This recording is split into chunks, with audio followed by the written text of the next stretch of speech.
ఫ్రాన్స్లో జరిగి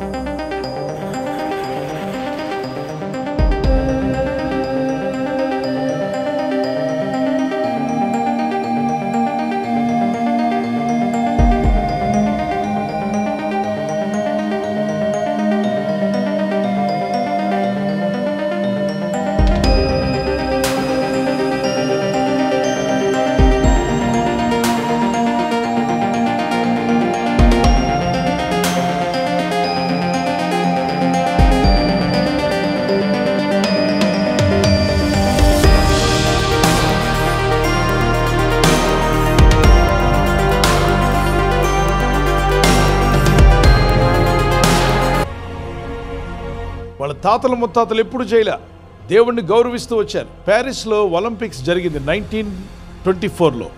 అప్పుడు ఎంత పద్ధతిగా చేసుకున్నారో చూడండి.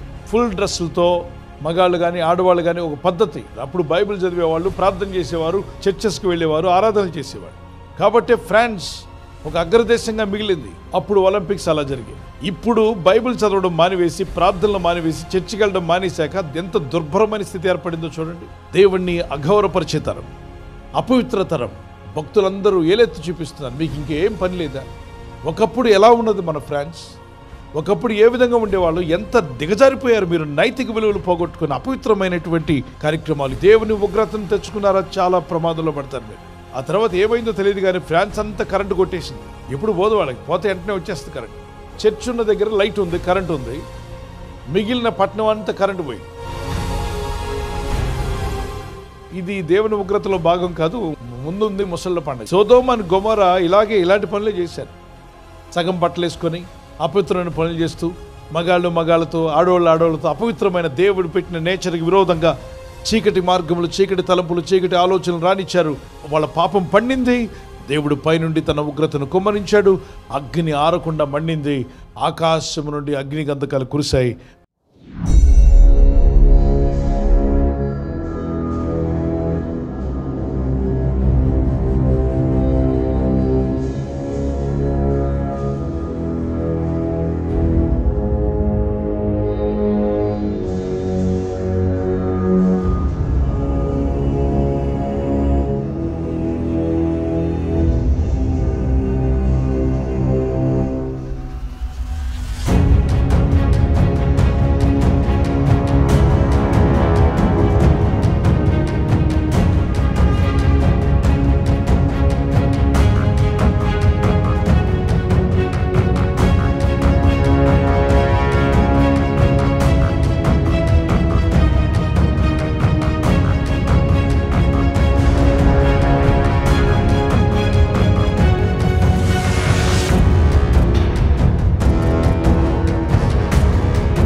ఉగ్రత తెచ్చుకుంటారు.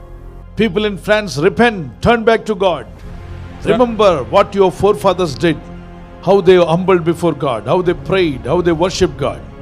Now France has to repent and say sorry to God. France ప్యారిస్లో ఉన్నటువంటి దేవుని బిడ్డలందరూ కూడా పూర్వపు వారి తల్లిదండ్రులు ఏ విధంగా దేవుని ప్రార్థించారో, దేవుని యందు భయభక్తులు కలిగి ఉన్నారు, ఈనాడు అక్కడ ప్రజానీకం కూడా దేవుని వెతికే వారికి ఉండాలి, దేవునికి తప్పక క్షమాపణలు చెప్పాలి. Not only France, any country in the world, if they go against God, they are going to experience the consequences. It will be very dangerous. France దేశమే కాదు, ప్రపంచవ్యాప్తంగా ఏ దేశమైనా దేవునికి వ్యతిరేకంగా నడిచినట్లయితే ఆ తీవ్ర పరిణామాలు ఖచ్చితంగా అనుభవించక తప్పదు. Look at the history, what happened to Sodom and Gomorrah. సొదొమ గొమొర్రాలో ఏం జరిగిందో ఒకసారి చరిత్ర మనకు చెబుతుంది. Look at the history, what all happened even in one of the Roman city. రోమా సామ్రాజ్యంలో ఏం జరిగిందో కూడా మనకు చరిత్ర చెబుతుంది. Remember the history, what all the people they experienced when they went against God. దేవునికి వ్యతిరేకంగా వెళ్ళిన వారు ఏమైపోయారో చరిత్ర ఆధారాలు మనకి Better to తెలియజేస్తున్నాయి. repent and come back to God. వెంటనే మనం పశ్చాత్తాపడాలి, దేవుని వైపు తిరగాలి.